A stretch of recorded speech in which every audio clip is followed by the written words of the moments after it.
Hey traders, welcome back to another weekly video where I go over the markets for the week ahead. This time and this week, we're going to do things a little bit differently. I'm going to break it out into two different videos. So today and tomorrow, there will be a video released about my setups for the week ahead. But I wanted to try something. We're going to split it up into two different segments. In this one, we're going to go over things like the S&P 500 and gold. And tomorrow, we're going to focus a little bit more on the currency market. So just going to experiment it and let me know in the comments what you think about breaking it up like that. So I wanted to start this week with the S&P 500, which if we scroll out on the chart, I want to show you something on the longer time frames that's been going on. Here's a daily chart view of the S&P 500, and if we draw a longer term downward trend line, we have a very interesting recent sort of development within the indices, or specifically the S&P 500. In this one, we'll take a look at the NASDAQ, we'll take a look at US30 as well, but I wanted to start with the S&P 500 as it is one of the primary things that I personally trade, and I'll show you some of that action as well in just a moment. So here's the thing, when I look at the S&P 500, we are still in a very long-term downward trend. And when I say long-term, I mean going back to the beginning of last year, we had a lot of sell pressure into the market, and prices have really yet to recover back to those highs. We've had several attempts, but now I want to talk about the previous week that was, which was very interesting. In the most recent price action, I would say we have the closest potential to a break of that downward trend that we've had in a long time. And why do I say that? Well, we of course have this bit of a counter trend that's going on, right? Price pushing off of these lows, putting in higher lows, higher highs.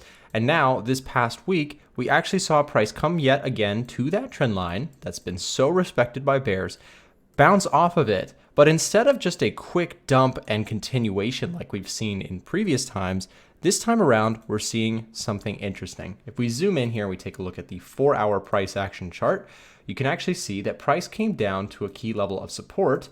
And this is actually where I personally entered into a trade. Give me 1 second and I'll show you that trade.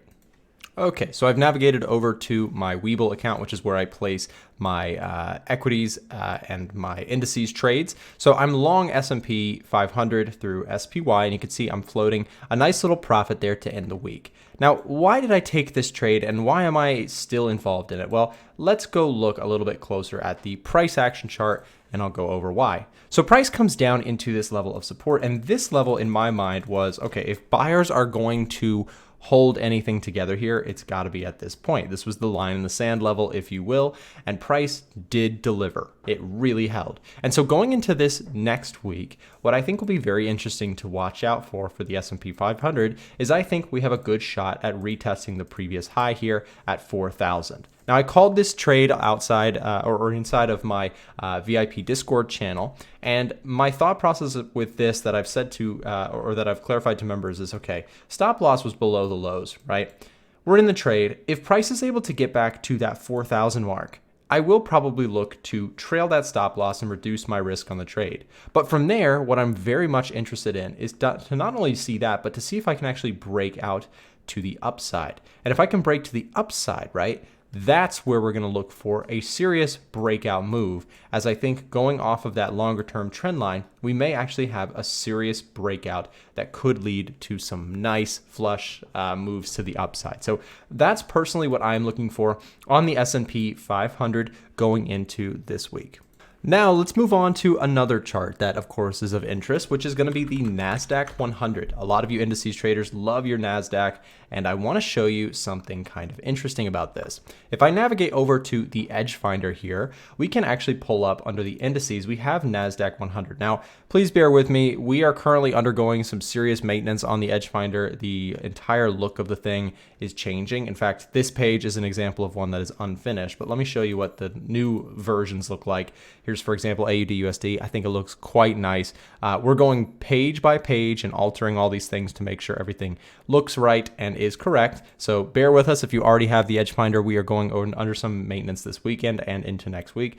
We should have everything sorted. But just a quick look at NASDAQ, because it does have a buy rating. Again, forgive the ugly cosmetics, but the core functionality is still there, still working just fine. We have a score of +5 on the NASDAQ, and we're scoring high in areas like a strong upward trend, GDP growth, inflation, unemployment favoring a bullish stock market. And I want to show you that inflation component really quick. If we go over to fundamental analysis, we drop down into inflation data.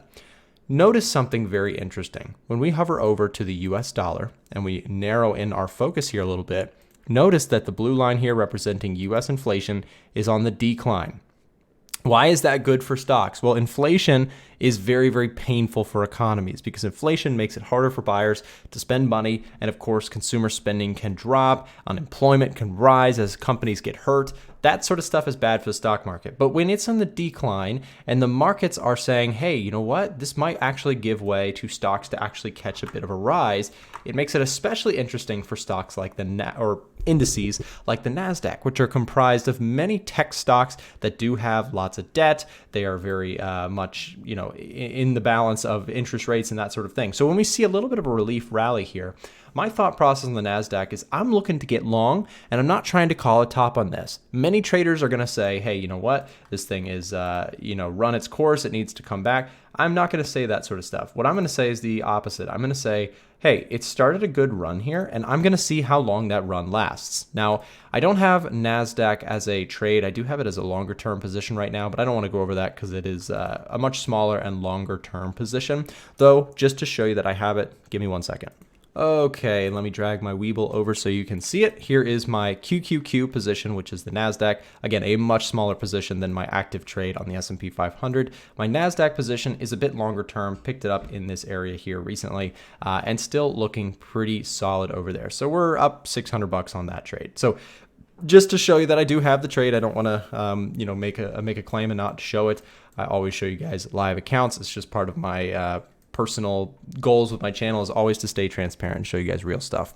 So anyways, I'm looking at the NASDAQ, and my thought process here from a technical analysis perspective is I may actually look to add on a break and retest. Now again, the Edge Finder gives this a confirmation of a buy rating. And so I am looking to continue to buy the indices on retests. So the next moment that I'd focus on would be a takeout of this previous high and then looking for a continuation pullback buy.